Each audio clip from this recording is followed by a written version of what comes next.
Sukad atong January 28, 2021 nga Cebu now a serious concern gitubag na nato with facts and figures. And figures do not lie. They changed their tune. Karon, Cebu City continues on an upward trend in new cases. Aw maayo, salamat kay nakasabot na mo. Lahi ra ng Cebu City, lahi ra pud na ang Cebu Province. Mao kini ang pamahayag ni Gobernador Gwendolyn Garcia human giusab sa Octa Research Group ang ilang pagpresentar sa mga kaso sa COVID-19 sa Sugbo.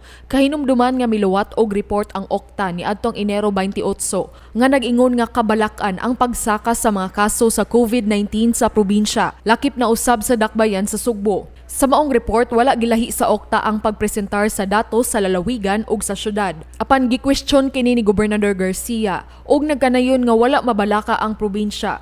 Kini tungod mubo ang porsyento sa mga aktibong kaso sa COVID kung itandi sa 3.2 milyones nga populasyon sa lalawigan. Sa bag-ong report nga giluwatan sa Octa ni adtong Enero 30, gipresentar sa maong grupo ang upward trend sa Cebu City. Dugang usab ni Garcia nga andam og kamauna ang mga mayor sa mga kalungsuran ug dakbayan nga mo-manage sa mga COVID cases. Sa taho sa Provincial Health Office ni adtong Enero 30, aduna'y 530 ka mga aktibong kaso sa COVID sa probinsya. Mubo usab ang occupancy rate sa mga isolation centers nga anaara sa 20%. Kay maski pa mag-upward trend lagi. Mag-upward trend. Kung naay igo nga facilities to manage it, to handle it, that is not a serious concern. As I have always been saying, it's not a matter of achieving zero COVID. We have to live with the disease. It's a matter of managing COVID-19.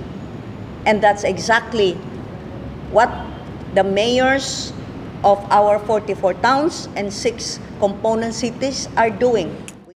Paula Mendoza, Balita sa Sugbo.